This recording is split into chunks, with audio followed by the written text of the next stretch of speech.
নমস্কাৰ বন্ধু-বান্ধৱীসকল, সকলোকে শুভজিকাৰে চেনেলত স্বাগতম জনাইছোঁ আৰু বিৰাটেই ভাল খবৰ লৈ আহিছোঁ তোমালোকৰ বাবে। যিসকল ল'ৰা-ছোৱালীয়ে তোমালোকে টিচাৰ হ'ব বিচাৰি আছিলা তেখেতসকলৰ বাবে বহুতেই ভাল খবৰ, যিহেতু তোমালোকৰ ডাইৰেক্টৰ অফ এলিমেণ্টাৰী এডুকেশ্যন চমুকৈ DE ফালৰ পৰা তোমালোকৰ প্ৰায় 4500 ভেকেঞ্চি ওলাইছে। তাত ভিতৰত তোমালোকৰ LP টিচাৰ লগতে UP টিচাৰৰ কাৰণে তোমালোকৰ ভেকেঞ্চি ওলাইছে। এই পোষ্টসমূহৰ কাৰণে তোমালোকে কি তোমালোকৰ দৰকাৰ হ'ব, ডকুমেণ্টছ কি লাগিব, তোমালোকৰ এডুকেশ্যন কোৱালিফিকেশ্যন কিমান লাগিব, এজ কিমান হ'ব, সকলোবোৰ কথা এইটো ভিডিঅ'ত গম পাবা। সেইটো কাৰণে শেষলৈকে চাই থাকা। তেনেহ'লে এই ভিডিঅ'টো আৰম্ভ কৰিছোঁ।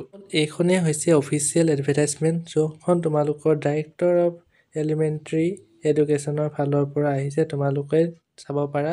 এইখনত তোমালোকৰ কি লিখা আছে প্ৰথমতে ক'ব বিচাৰিছোঁ। ইয়াত তোমালোকৰ বহুত কথা লিখা আছে, কিন্তু মই মেইন কথাবোৰ কৈছোঁ যেন তোমালোকৰ প্ৰথমতে এছিষ্টেণ্ট টিচাৰ অফ LP স্কুলৰ কাৰণে তোমালোকৰ পষ্ট আহিছে 2900, প্ৰায় 2900টা পষ্ট তোমালোকৰ আছে LP টিচাৰসকলৰ বাবে, যিসকলে তোমালোকে LP স্কুলত তোমালোকৰ পষ্টিং হ'ব।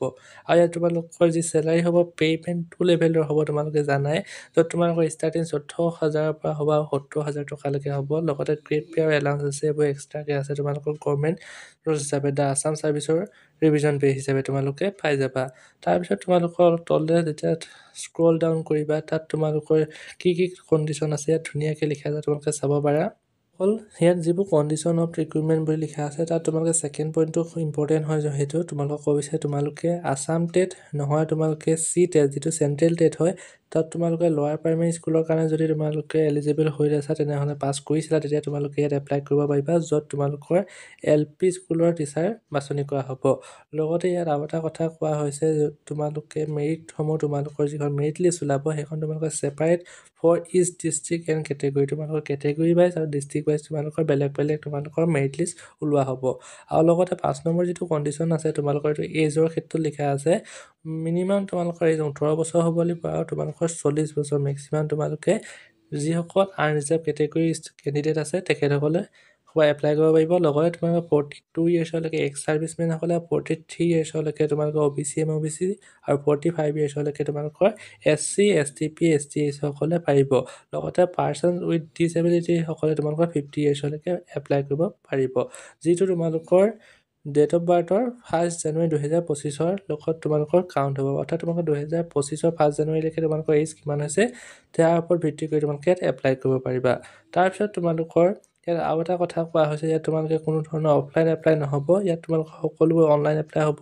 আৰু ইয়াৰ অনলাইন এপ্লাই হ'ব তোমালোকৰ 15 ফেব্ৰুৱাৰী 2025ৰ পৰা 31 মাৰ্চ পৰ্যন্ত তোমালোকৰ অনলাইন এপ্লাই চলি থাকিব। সেইটো কাৰণে তোমালোকৰ অনলাইন এপ্লাই হ'ব।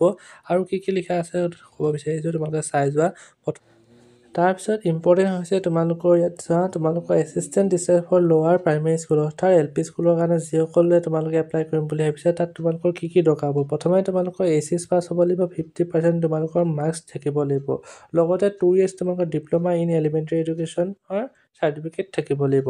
আৰু এটা কথা হৈছে তোমালোকৰ আছাম টেট নহ'লে তোমালোকে চেণ্ট্ৰেল টেট তোমালোকে পাছ আউট হৈ থাকিব লাগিব, তেতিয়া তোমালোকে ইয়াত এপ্লাই কৰিব পাৰিবা। লগতে আৰু এটা কথা ধুনীয়াকৈ দিয়া আছে, তোমালোকে চাবা নন এছেঞ্চিয়েল বুলি লিখা আছে। ইয়াত তোমালোকৰ 5 মাৰ্কছ পাবা তোমালোকে C চাৰ্টিফিকেট NCC যদি আছে, আৰু যদি তোমালোকৰ 3 মাৰ্কছ পাবা যদি B চাৰ্টিফিকেট তোমালোকৰ NCC আছে। লগতে তোমালোকৰ 5 মাৰ্কছ তোমালোকে তেতিয়াও পাব পাৰিবা যদিহে তোমালোকে পাৰ্টিচিপেশ্যন কৰিছা বা এচিভ কৰিছা, তোমাৰ নেশ্যনেল লেভেলত তোমালোকে যদি কিবা চাৰ্টিফিকেট আছে, তেতিয়াও তোমালোকে 5 মাৰ্কছ কেৰি কৰিবলৈ পাৰিবা। লগতে আকৌ 5 মাৰ্কছ তোমালোকে পাবা ক'ত পাৰ্টিচিপেশ্যন যদি কৰিছা, আৰ্ট এণ্ড কালচাৰ বা তোমালোকে এক্টিভিটি কৰিছা, তেতিয়াও তোমালোকে 5 মাৰ্কছ কেৰি কৰিব পাৰিবা। মেক্সিমাম তোমালোকে 5 মাৰ্কছ ইয়াৰ পৰা লাভ কৰিব পাৰিবা। তো সেইটো হৈছে এটা মানে এক্সট্ৰা মাৰ্কছ তোমালোকে পাবলৈ সক্ষম হয় যদিহে তোমালোকৰ এইবোৰ এক্টিভিটি তোমালোকৰ আছে। তাৰপিছত তোমালোকৰ তলত স্ক্ৰল ডাউন কৰি দেখিব পাবা তোমালোকৰ কি ডকুমেণ্টছ তোমালোকৰ দৰকাৰ হ'ব। তোমালোকৰ ডকুমেণ্টছত দৰকাৰ হ'ব কি মই ক'ব বিচাৰিছোঁ, তোমালোকৰ এখন ফটোগ্ৰাফ দৰকাৰ হ'ব। লগতে তোমালোকৰ মেট্ৰিকৰ এডমিট কাৰ্ডখন লাগিব, মেট্ৰিকৰ মাৰ্কশ্বিট আৰু চাৰ্টিফিকেট লাগিব। আৰু লগতে তোমালোকৰ any other marksheet and certificate, অৰ্থাৎ তোমালোকে হায়াৰ এডুকেশ্যনৰ কাৰণে তোমালোকৰ যদি হায়াৰ ছেকেণ্ডেৰী আছে বা ডিগ্ৰীটো বাৰু আছে চাৰ্টিফিকেট, সেয়া তোমালোকে আপলোড কৰিব লাগিব, মাৰ্কশ্বিট আৰু চাৰ্টিফিকেট। লগতে তোমালোকৰ যি DLEDৰ মাৰ্কশ্বিট আছে ফাৰ্ষ্ট ইয়াৰ আৰু ছেকেণ্ড ইয়াৰ, তোমালোকৰ দুয়োখনৰ প্ৰয়োজন হ'ব। আৰু লগতে তোমালোকৰ কাষ্ট চাৰ্টিফিকেটখনো ইয়াত বিচৰা হৈছে যদি তোমালোকে SC STP STS OBC MOBC বা বিলং কৰা। লগতে তোমালোকৰ পাৰ্মানেণ্ট ৰেচিডেণ্ট অফ আছাম অৰ্থাৎ PRCৰ কাৰণে তোমালোকে এপ্লাই যদি কৰা নাই কৰি লোৱা সোনকালে সময় আছে তোমালোকে PRCখন ইয়াত তোমালোকৰ দৰকাৰ হ'ব লগতে চাৰ্টিফিকেটৰ কথা কোৱা হৈছে চাৰ্টিফিকেটৰ মাৰ্কশ্বিট আছাম টেট লগতে CTETৰ তোমালোকৰ ইয়াত দৰকাৰ হ'ব ইয়াত তোমালোকৰ লিখা আছে আৰু এটা ছিগনেচাৰ তোমালোকৰ প্ৰয়োজন হ'ব এয়া হৈছে তোমালোকৰ LP স্কুলৰ কাৰণে তোমালোকে যিসকল তোমাৰ টিচাৰ হ'ব বিচাৰিছা তেখেতসকলৰ কাৰণে এয়া আছিলে আৰু যিসকলৰ তোমালোকৰ UP স্কুলৰ অৰ্থাৎ তোমালোকে ক্লাছ 8লৈকে তোমালোকে এপ্লাই কৰিব পাৰিবা তাত তোমালোকৰ পোষ্ট ওলাইছে প্ৰায় 1600 ভেকেঞ্চি ওলাইছে আৰু তাত তোমালোকৰ এছিষ্টেণ্ট টিচাৰ ছায়েন্স টিচাৰ আৰু লগতে হিন্দী টিচাৰ 3টা পোষ্ট ওলাইছে আৰু 3টাই তোমালোকৰ চেলাৰীৰ পৰা ধৰি তোমালোকৰ এজ লিমিট প্ৰায়বোৰ একেই থাকিব ইয়াত তোমালোকৰ খালি অলপ বেলেগ কণ্ডিশ্যন আহিব কিহত তোমালোকৰ বাকীবোৰ একেই থাকিব খালি তোমালোকৰ কোৱালিফিকেশ্যন আৰু এক্সপিৰিয়েঞ্চ তোমালোকৰ বেলেগ বেলেগ আহিব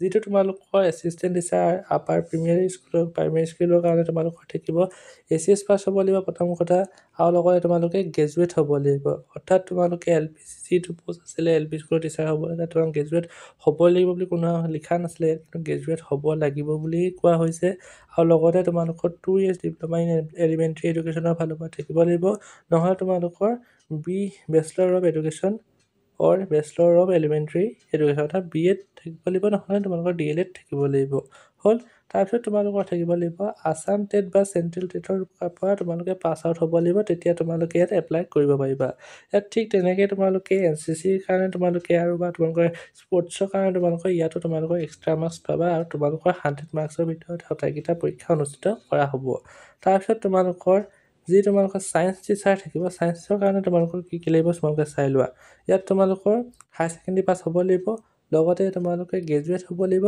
BSc অৰ্থাৎ তোমালোকে ছায়েন্সৰ কাৰণে ছায়েন্সৰ টিচাৰ হ'বৰ কাৰণে তোমালোকে ছায়েন্স তোমালোকে পাছ হ'ব লাগিব ছায়েন্সৰ পৰা তো সেইটো কাৰণে তোমালোকে ছায়েন্স BSc পাছ আউট হ'ব লাগিব তাৰপিছত তোমালোকে ঠিক তেনেকৈ DLEd বা BLEd কৰিব লাগিব তাৰপিছত আছাম টেট বা চেণ্ট্ৰেল টেট তোমালোকে পাছ আউট হ'লেহে তোমালোকে ইয়াত এপ্লাই কৰিব পাৰিবা ঠিক তেনেকৈ তোমালোকৰ হিন্দী টিচাৰৰ কাৰণে কি কি ডকুমেণ্টছ লাগিব চোৱা ইয়াত তোমালোকে ACS পাছ কৰিব লাগিব প্ৰথম কথা আৰু ইয়াত graduate with Hindi as one of the subject from the UGC recognized university তোমালোকৰ হিন্দী ছাবজেক্টটো তোমালোকৰ থাকিব লাগিব তাৰপিছত বাকীবোৰ সেম থাকিব তোমালোকৰ DLEd 2 বছৰ বা BLEd কৰিব লাগিব তেতিয়াহে BEd কৰিব লাগিব তেতিয়াহে তোমালোকে ইয়াত এপ্লাই কৰিব পাৰিবা ঠিক তেনেকৈ আছাম টেট বা চেণ্ট্ৰেল টেট তোমালোকে পাছ আউট হ'ব লাগিব বাকী তোমালোকৰ মাৰ্কছৰ পৰা ধৰি সকলো বস্তু একেখিনিয়ে আছে